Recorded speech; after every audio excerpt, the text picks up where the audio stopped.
Good morning everyone. कल हमने देखा था हमारा लास्ट टॉपिक जैनिज्म और इसी प्रोसेस में हम आगे देखने जा रहे हैं आज का हमारा टॉपिक बुद्धिज्म। ठीक है, तो आज हम देखेंगे कि किस तरह से बुद्धिज्म स्प्रेड हुआ, क्या बुद्धिज्म की खास बातें हैं जो इसको बाकी किसी और रिलीजन से अलग बनाती हैं। तो चलिए स्टार्ट करते हैं। देखिए, 6th सेंचुरी BC के अराउंड का टाइम था जब बुद्धिज्म जो था काफी अपने पीक के ऊपर गया। ठीक है, बुद्धिज्म को भारत में डेवलप होने की या बुद्धिज्म के डेवलप होने का ओरिजिन होने का रीजन क्या बना, सबसे पहले हम ये समझेंगे कि ऐसे क्या क्या कारण थे जो बुद्धिज्म का जन्म हो पाया या वो डेवलप हो पाया। तो देखिए, जो इस टाइम तक हमारा हिंदुइज्म था, ठीक है, इसमें बहुत सारी बुराइयां आ चुकी थी। ठीक है, वैदिक रिचुअल्स आ चुके थे और इसके साथ जो है प्रैक्टिसेस परफॉर्म की जा रही थी बहुत सारी ऐसी। ठीक है, जो लोगों की एक्सप्लॉइटेशन का रीजन बनी हुई थी। ठीक है, जैसे हमारे देश में उस टाइम फैल चुका था कास्ट सिस्टम। ठीक है, जहाँ पे वेदों को पढ़ने की परमिशन तक नहीं थी, जो शूद्र थे उनको, महिलाओं को, ठीक है, मोक्ष प्राप्ति की बात ही नहीं की जाती थी इनके लिए। ये माना जाता था कि इनको मोक्ष का अधिकार ही नहीं है, इनको वेद पढ़ने का अधिकार नहीं है, ज्ञान का अधिकार नहीं है। ठीक है, तो हमारी सोसाइटी में इस टाइम तक बहुत सारी डिस्क्रिमिनेशन हो रही थी। ठीक है, और लोगों को मोक्ष के रास्ते से दूर रखा जा रहा था। मोक्ष मिलेगा नहीं मिलेगा वो तो एक सेपरेट चीज है, पर एक ये जो बनाया हुआ था सिस्टम की भी, वेदों में जो ज्ञान है उसको पाओगे, ठीक है, अच्छे कर्म करोगे तो तुम्हें मोक्ष मिलेगा। ठीक है, और दूसरी तरफ ये बोल दिया कि भाई शूद्र और जो महिलाएं हैं वो वेद नहीं पढ़ सकती हैं। तो हमारे यहाँ पे इस टाइम सोसाइटी में डिस्क्रिमिनेशन बहुत पीक पे जा चुकी थी। ठीक है, ये भी एक रीजन बना बुद्धिज्म के डेवलप होने का।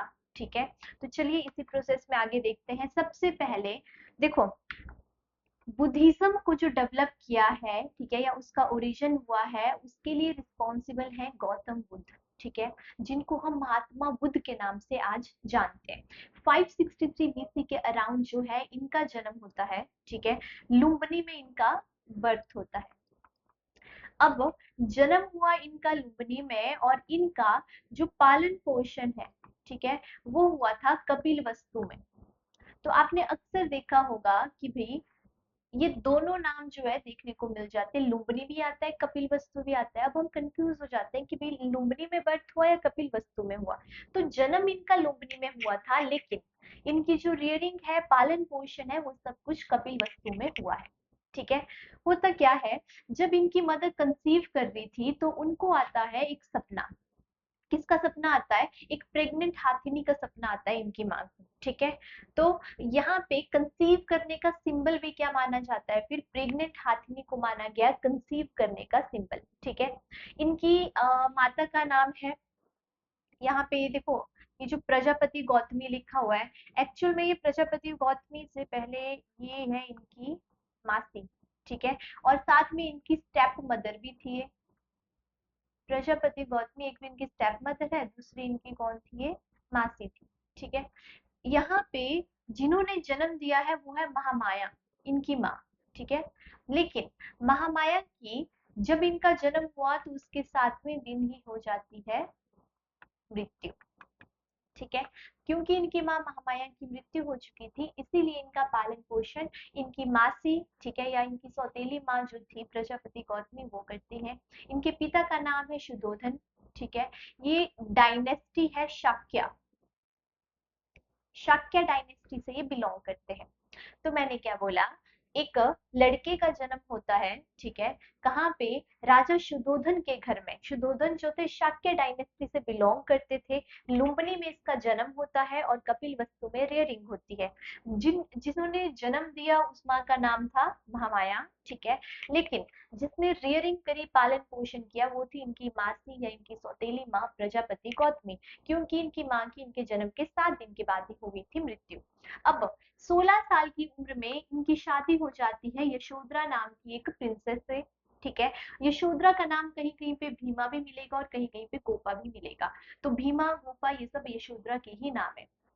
फिर इनका एक बेटा होता है राहुल, जिसका नाम है राहुल मुक्ति, जिसको बोलते हैं मोक्ष। ठीक है, अब यहाँ पे 29 साल की उम्र में ये घर छोड़ देते हैं। हमने ये समझना है कि ऐसे कौन से इंसिडेंट बने या कौन से कारण बने जो इन्होंने घर छोड़ दिया। देखो, हाँ, जब जब इनका बर्थ हुआ ना, ठीक है, तो जैसे नॉर्मली होता है राज परिवार में कि राज पुरोहित को बुलाया गया कि बच्चे की कुंडली बनाओ और भविष्यवाणी करो।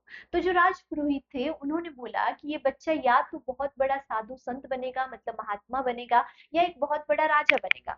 तो जब राजा शुद्धोधन ने ये बात सुनी कि भाई मेरा बेटा या तो बहुत बड़ा राजा बनेगा या तो बहुत बड़ा एक महात्मा बनेगा, साधु संत बनेगा, तो उन्होंने सोचा भी राजा बना तब तो ठीक है, पर अगर साधु संत बन गया तो फिर तो बड़ी समस्या है कि भी राज्य को कौन संभालेगा, और कोई भी नहीं चाहता कि उसका बच्चा जो है साधु संत महात्मा बने, ठीक है। तो उन्होंने सोचा कि भाई आखिर कोई क्यों संन्यास लेता है, ठीक है। जब संसारिक दुखों से थक जाता है तब इंसान जो है संन्यास लेता है, संसारिक जीवन को छोड़ने का सोचता है। तो उन्होंने डिसाइड किया कि मैं मेरे बेटे को कोई दुख होने ही नहीं दूंगा, ना उसको कभी कोई दुख महसूस होगा, ना वो संसारिक जीवन को छोड़ने का सोचेगा, ठीक है। तो सेम यही लाइफस्टाइल जो है वो सिद्धार्थ को दिया जाता है। सिद्धार्थ कौन है? गौतम बुद्ध का जो रियल नाम है वो क्या है? सिद्धार्थ। देती हूँ, इनका रियल नाम है सिद्धार्थ, ठीक है। अब होता क्या है कि इनके आसपास हमेशा जो सर्वेंट्स रहेंगे वो भी यंग रहेंगे, ठीक है, हेल्दी रहेंगे, ठीक है, ताकि बीमारी दुख जैसा कोई चीज ना हो, ठीक है। सर्वेंट्स को भी क्लियर इंस्ट्रक्शंस होती थी कि भी मुंह लटका के नहीं जाना है, इनके सामने खुश होके जाना है, ताकि भी इसको लगे ना कि जिंदगी में कोई दुख है, ठीक है। पूरी एक लैविश लाइफस्टाइल जी रहे हैं, ठीक है। अब क्या होता है कि एक इनका सारथी आता है, अपॉइंट होता है नया, जिसका नाम है चन्ना। चन्ना नाम का एक सारथी अपॉइंट होता है। अब ये एक दिन चन्ना को बोलते हैं कि भाई मुझे जाना है शहर की सैर करने के लिए, ठीक है, कि बड़े दिन हो गए बाहर निकले। तो चन्ना ले जाता है इनको शहर की सैर करने के लिए। अब जब ये सैर कर रहे थे तो इन्होंने देखे कुछ दृश्य, ठीक है। जैसे इन्होंने देखा एक बीमार आदमी, ठीक है। अब बीमार आदमी कैसा होता है? जिसके शरीर में जान ना हो, ठीक है, बिस्तर पे पड़ा हुआ है, चला नहीं जा रहा है, ठीक है, जैसे मरने की अवस्था में है, ठीक है। तो इन्होंने पूछा भी ये कौन है चन्ना, ठीक है। तो चन्ना ने बोला ये बीमार है। तो इन्होंने पूछा भी बीमारी क्या होती है? बोला जब शरीर को कोई रोग घेर लेता है, शरीर अच्छे से काम नहीं कर पा रहा है, ठीक है, नॉर्मल वर्क नहीं कर पा रहा है, मतलब वो बीमार है। अच्छा, फिर थोड़ा आगे से गए, अब इनको थोड़ा शौक लगा कि भाई अच्छा ऐसे भी शरीर की कभी दशा होगी कि भाई तुम इतने बीमार हो जाओगे, तुम्हारा शरीर तुम्हारा साथ छोड़ने लग जाएगा। थोड़ा आगे गए तो इनको मिला एक बूढ़ा आदमी, ठीक है। अब बूढ़ा आदमी जो था वो झुक के चला हुआ था, लाठी का सहारा लेके चल रहा था, उससे चला भी नहीं जा रहा था, ठीक है, कमजोर था, शरीर वृद्ध हो चुका था। तो इन्होंने पूछा भाई ये कौन है और ये अपने स्वाभिमान को ऐसे झुका के क्यों चला हुआ है? तो बोला भाई ये तो बूढ़ा आदमी है, इससे चला नहीं जा रहा है ना, इसलिए लकड़ी पकड़ के चला है, ठीक है। तो बोला भाई बूढ़ा क्या हुआ मतलब? बोला शरीर की एक अवस्था है कि एक वक्त आता है हमारा शरीर धीरे धीरे काम करना बंद करता है और हम बुढ़ापे में आते हैं, ठीक है। तो उस टाइम शरीर धीरे धीरे साथ छोड़ रहा होता है।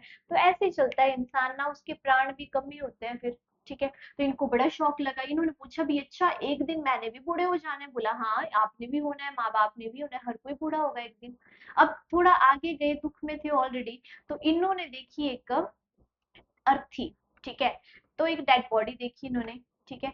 अब डेड बॉडी को जो है कांधे पे उठा के लेके जा रहा है, राम नाम सत्य चला हुआ है, आसपास लोग रोए जा रहे हैं। तो बोला भी इसको ऐसे क्यों उठा के लेके जा रहे हैं और रो क्यों रहे हैं सारे लोग? बोला ये मर गया। तो पूछा मृत्यु क्या है? बोला जिस दिन शरीर ने काम करना बिल्कुल ही बंद कर दिया ना, उस दिन मृत्यु है।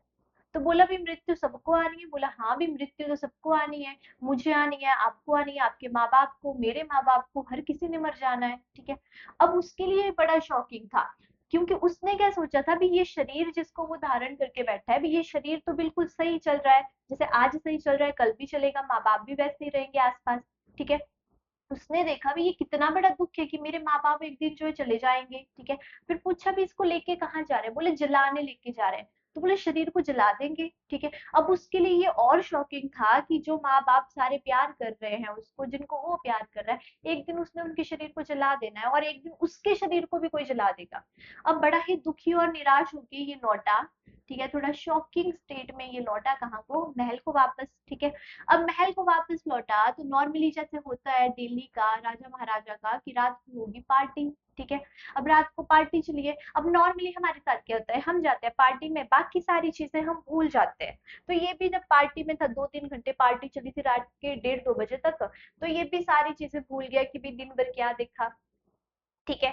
अब जब ये पार्टी से वापस अपने रूम में आया, ठीक है, तो बीवी बच्चा तो सोए हुए हैं। अब रात को, ठीक है, लेट नाइट अगर हम जागे हुए हैं तो हमें थॉट्स आते हैं पूरे दिन का रिकैप किया क्या हुआ मेरे साथ, ठीक है। तो अब इसको सब कुछ याद आया कि दिन में जो मैंने देखे 3 इंसिडेंट वो तो बड़े अलग थे, और अभी जो मैं ये पार्टी देख के आ रहा हूँ, ठीक है, अपना लेविश लाइफस्टाइल देख के आ रहा हूँ, जो मैं इतने सालों से हमेशा से जीता आ रहा हूँ, ये कुछ अलग है। तो रियलिटी कौन सी है? ये जो लाइफस्टाइल मैं रोज जी रहा हूँ ये रियलिटी है, ये पार्टी रियलिटी है, ये जो आज मैं 3 दृश्य देख के आया हूँ ये रियलिटी है। तो उनको लगा क्यों ना एक बार फिर जा करके जो है पार्टी वाली जगह पे देखा जाए भी रियलिटी क्या है।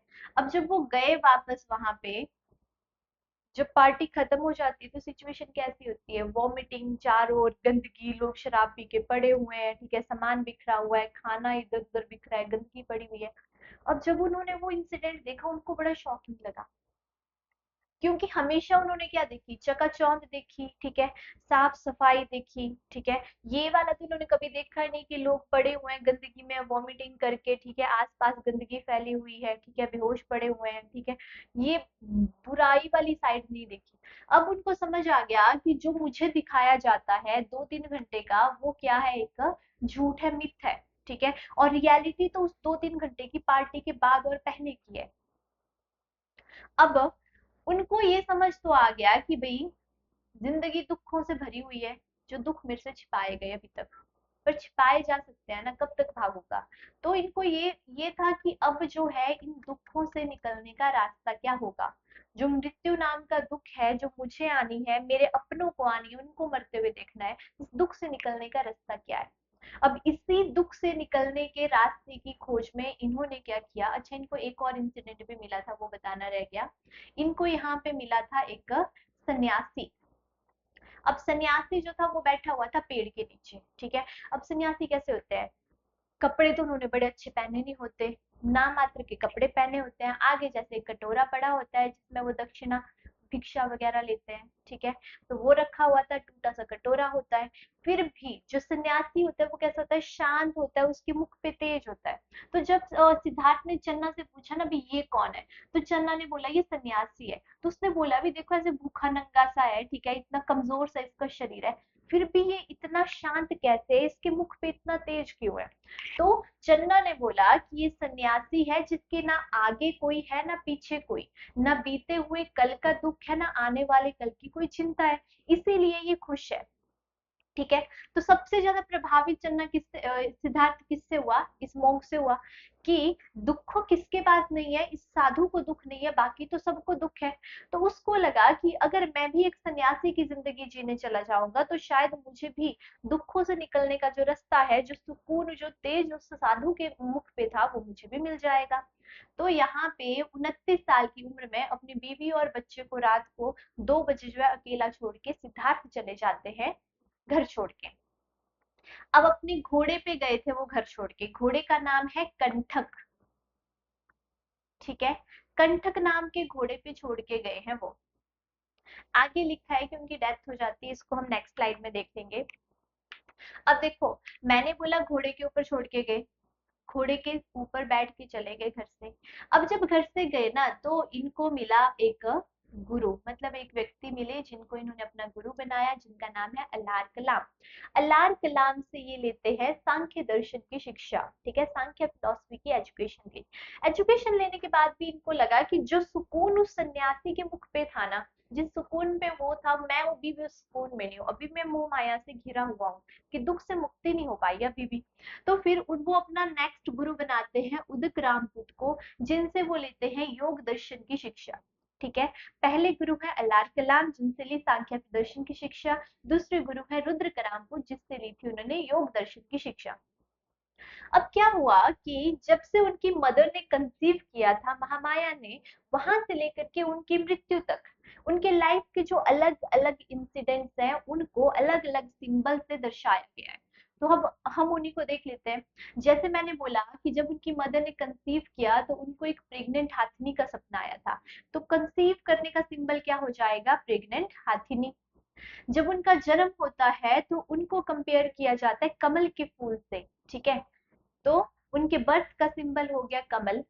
उनकी यूथफुल स्टेज को कंपेयर किया गया है लोटस से, ठीक है।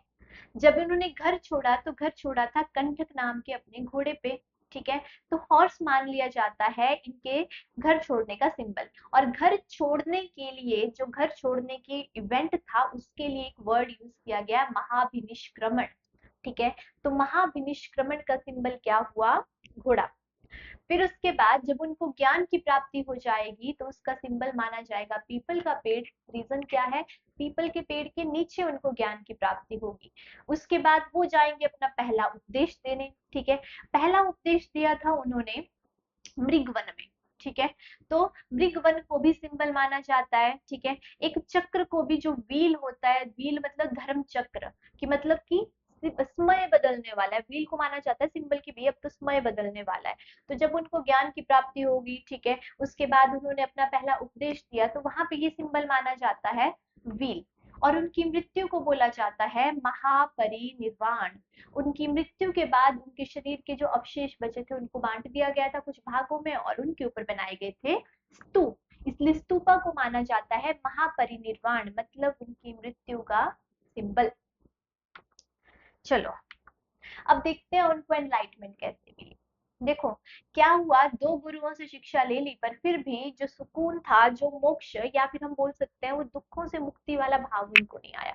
तो उन्होंने क्या किया, फिर सोचा कि भैया वो खुद ही कोशिश करता हूँ, चीजों को समझने की कोशिश करता हूँ। तो भटकते भटकते उनको अपने साथ 5 और ऐसे लोग मिल गए जो मोक्ष के रास्ते को खोजने के लिए चले हुए थे, घर से निकल चुके थे, मतलब 5 और सन्यासी मिल गए। तो उनके साथ मिलते हुए ये क्या करने लगे, अब रास्ता ढूंढने की कोशिश करने लगे। यहाँ पे ये लोग डिसाइड करते हैं कि जब तक हमें मोक्ष नहीं मिल जाता, ठीक है, तो हम क्या रहेंगे, अब भूखे प्यासे रहेंगे। रीजन क्या है इसका, यहाँ पे ये कोई प्रतिज्ञा नहीं है कि मोक्ष नहीं मिला भूखे प्यासे रहेंगे, ठीक है।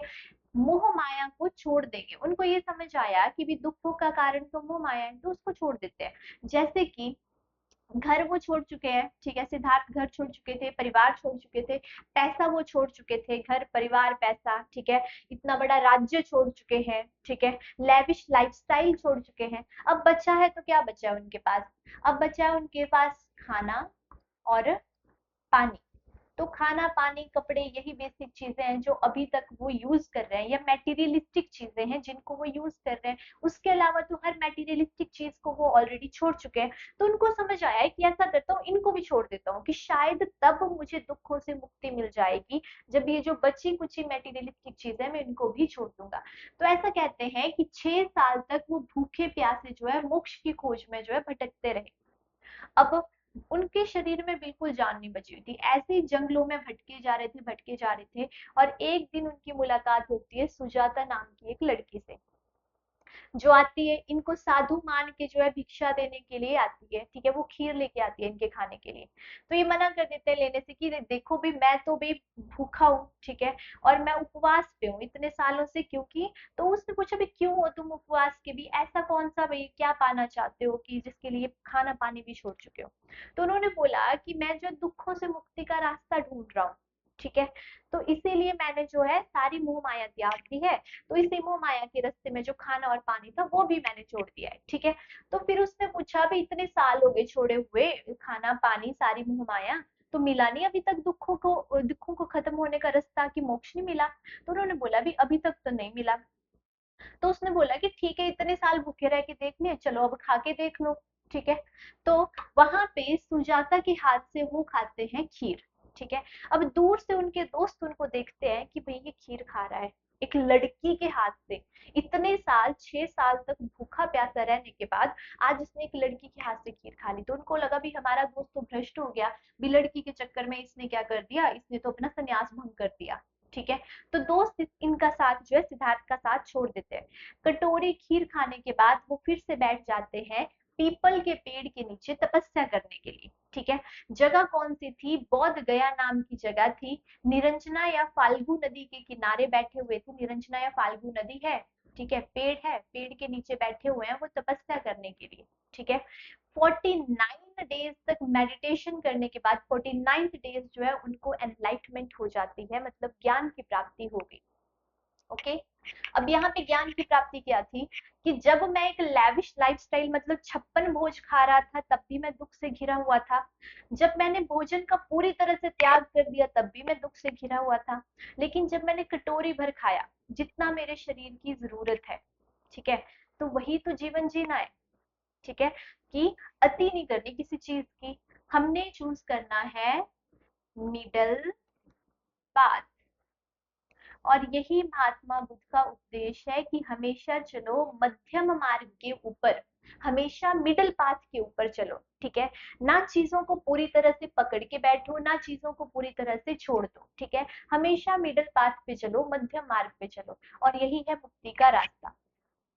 अब ये चीज उनको समझ आ गई, एनलाइटमेंट उनको यहाँ पे होगी।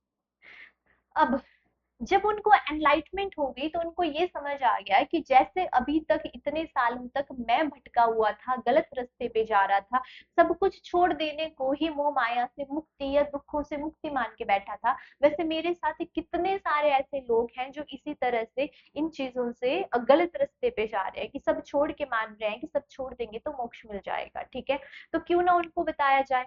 तो पहले सोचा कि अपने गुरु को बताया जाए, अलार कलाम को, पर गुरु की मृत्यु हो चुकी थी। दूसरे गुरु रुद्रक्राम बुद्ध की भी मृत्यु हो चुकी थी। फिर आए उनको अपने 5 दोस्त याद, तो उनको लगा कि क्यों ना उनको जाके सुनाया जाए भी।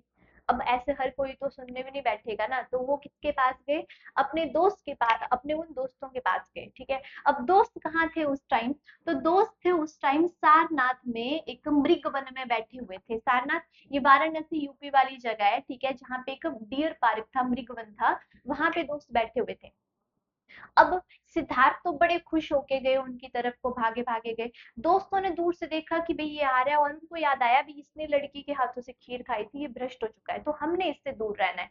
तो उन सब ने डिसाइड किया भी इसको बिल्कुल नोटिस नहीं करना है। ठीक है, बिल्कुल बात नहीं करनी इससे, क्योंकि ये भ्रष्ट हो चुका है और ये हमें भी भ्रष्ट कर देगा। पर जैसे जैसे जो है सिद्धार्थ उनकी तरफ को आ रहे थे, उनकी वो पॉजिटिविटी, उनका तेज इतना हाई था कि जिन दोस्तों ने सोचा था कि हम इनको इग्नोर करेंगे, वही दोस्त जो है उनकी आव भगत में लगे, कोई बैठने को दे, कोई पानी पिलाए, ठीक है, कि भी हाथ पैर दबाने लगे कि भी बताओ भी कैसे हो, ठीक हो। ठीक है, और वहां पे सिद्धार्थ बताते हैं कि मुझे एंड में रास्ता मिल गया है मोक्ष का। ठीक है, और यहीं पे दिया था उन्होंने अपना पहला उपदेश। ठीक है, सिद्धार्थ का पहला उपदेश कहाँ पे होता है, ये होता है मृगवन में। कहाँ पे, सारनाथ में। अब आपको पूछेंगे कि उन्होंने कौन सी भाषा में उपदेश दिया। अब देखो, हमारा जो हिंदू धर्म था उसकी एक बुराई थी, ठीक है, ये बुराई अब तो नहीं है उतनी थी, कि जो किताबें वेद वगैरह लिखे हुए थे ना, वो बहुत ही कॉम्प्लेक्स संस्कृत लैंग्वेज में लिखे हुए थे, जो जन साधारण को पढ़ने नहीं आते थे। ठीक है, अब जैसे हम लोग हैं, अगर हम आपको एक ऐसी लैंग्वेज में समझाने लग जाएं जो आपकी डेली बेसिस की लैंग्वेज नहीं है, तो आपको समझने में बड़ी दिक्कत आएगी। तो हर किसी को समझ कैसे आता है, जो उसकी बोल चाल की भाषा होती है उसी में। तो सिद्धार्थ ने, महात्मा बुद्ध ने क्या समझा कि अगर मैं कोई और भाषा यूज करूंगा, ठीक है, तो उससे बीच में फिर से लोगों को एक मीडिएटर की जरूरत होगी मेरी बात उन तक पहुंचाने के लिए, समझाने के लिए, और वो मीडिएटर अपनी तरफ से एड ऑन करेगा चीजों को। तो इसीलिए जन साधारण भाषा का यूज किया था उन्होंने। जब उनको ज्ञान की प्राप्ति हो गई थी ना, तो उनको बोला गया था, उनका नाम पड़ गया था गौतम बुद्ध।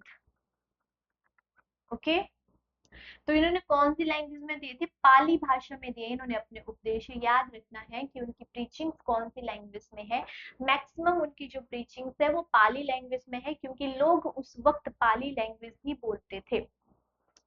अच्छा, अब उन्होंने स्थापित किया इसके बाद संघ।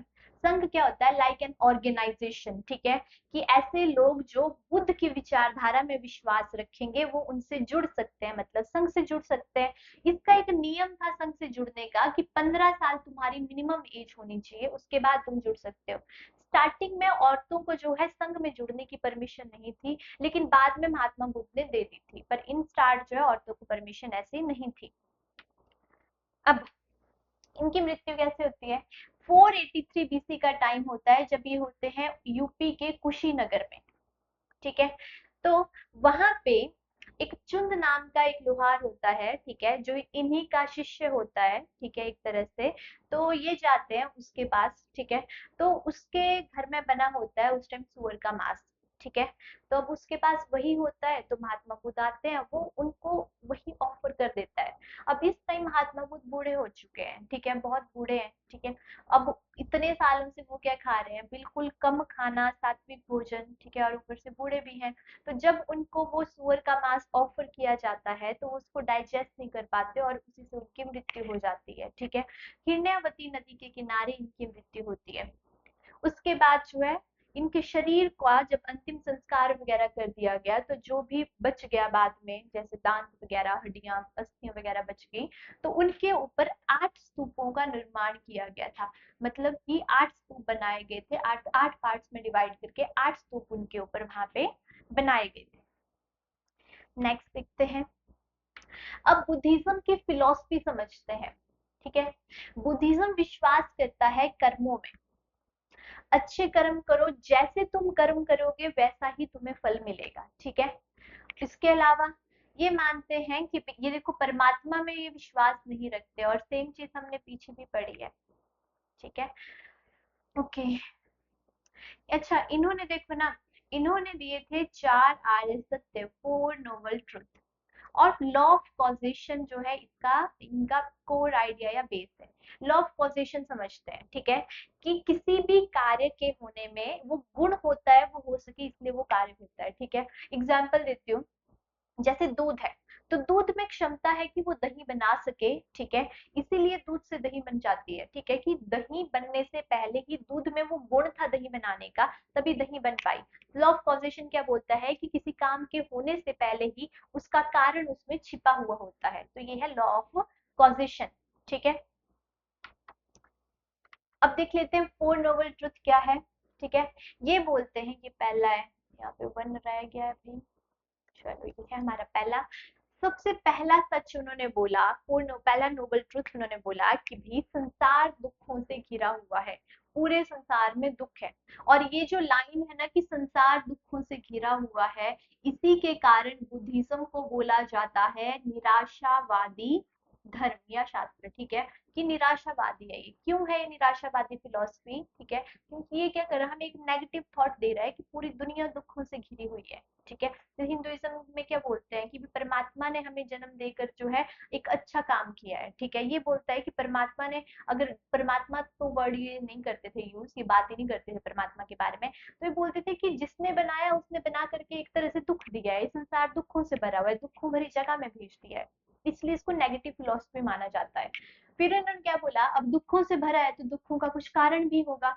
दुखों का कारण है हमारी इच्छाएं, ठीक है। अब इन्होंने बोला कि इच्छाएं दुखों का कारण तो है, पर उन इच्छाओं से या दुखों से मुक्ति भी पॉसिबल है। अब दुखों से मुक्ति कैसे पॉसिबल है, आप चलो अष्टांगिक मार्ग पे, अष्टांगिक मार्ग ही दुखों से मुक्ति का रास्ता है। तो क्या है 4 आर्य सत्य, संसार दुखों से घिरा हुआ है, दुखों का कारण है हमारी इच्छाएं, दुखों से मुक्ति पाई जा सकती है, और उसके लिए तुमने क्या करना है, तुम चलोगे अष्टांगिक मार्ग पे, ओके। अब बुद्ध कहते थे कि भाई मूर्ति पूजा नहीं करनी, क्योंकि यही मूर्ति पूजा बनी थी हिंदुइज्म में डिस्क्रिमिनेशन का एक छोटा सा कारण। मतलब मूर्ति पूजा कारण नहीं बनी थी, पर हम लोग जो थे, हम खुद को विद्वान समझते हैं, तो हम जो है अपनी फिलॉसफी ऐड करते गए, और हमने लोगों के ऊपर साथ जो है अत्याचार का कारण बनाया। खासकर जो ब्राह्मण थे, ठीक है, वहां पे ये कारण बना, ठीक है, क्योंकि उन्होंने क्या किया, मूर्ति के साथ जोड़ दिए थे बहुत सारे रिचुअल्स। मूर्ति पूजा गलत नहीं है, पर मूर्ति के साथ उन्होंने बहुत सारे रिचुअल जोड़ दिए, और रिचुअल्स के साथ जो है मंत्र जोड़ दिए, ठीक है। अब रिचुअल्स को परफॉर्म करने के लिए चाहिए होता है आपको पैसा, ठीक है। तो पैसा तो होगा अमीर के पास, मतलब मूर्ति पूजा कौन करवा सकता है अच्छे से, अमीर करवा सकता है, ठीक है। और गरीब को डरा भी दिया गया इस नाम पे, ठीक है, कि भाई कर्म से ज्यादा इंपॉर्टेंट बना दिया गया, इन सब चीजों को, रिचुअल्स को ज्यादा इंपॉर्टेंट बना दिया गया, ठीक है। मूर्ति पूजा गलत नहीं थी, पर उसके साथ रिचुअल्स को इतना जोड़ दिया गया और लोगों को डरा दिया गया कि ये हमारे सोसाइटी में एक अत्याचार, बुराई का या लोगों के डर का कारण बन गया। ठीक है। महात्मा बुद्ध मूर्ति पूजा को बिल्कुल सपोर्ट नहीं करते थे, लेकिन आज दुनिया में सबसे ज्यादा जो मूर्ति बिकती है वो बुद्ध की ही बिकती है। इनका मानना था कि ज्ञान जो है वो कर्म कांडों से, रिचुअल से ज्यादा इंपॉर्टेंट है। वही मूर्ति पूजा बनी थी रिचुअल्स का, मूर्ति पूजा बनी थी रिचुअल्स के साथ, कनेक्ट हो गई थी, बेस बन गई, ठीक है। और वही रिचुअल जो है वो सोसाइटी में जो अलग अलग क्लासेस हैं, upper class, lower class, middle class, उनके बीच डिस्क्रिमिनेशन का कारण बन गई थी, उनको डराया गया था। कास्ट सिस्टम ने, जो उस टाइम पंडित थे, उन्होंने बहुत डराया इस चीज से, ठीक है, कि कर्म कांड नहीं करोगे तो तुम्हें मोक्ष नहीं मिलेगा, तो वैसे डराते गए, ठीक है। और तो इनका कहना था कि भाई नॉलेज इंपॉर्टेंट है रिचुअल से ज्यादा, ठीक है। इनका मेन डिसाइपल जो शिष्य था वो था आनंद। तो अभी के लिए इतना यहाँ पे स्टॉप करते हैं। नेक्स्ट देखेंगे हम अपने नेक्स्ट टॉपिक में, मतलब रेस्ट ऑफ जो यहाँ पे बुद्धिज्म का पोर्शन बच गया है उसको हम अपनी नेक्स्ट क्लास में कवर करेंगे। अभी के लिए थैंक यू।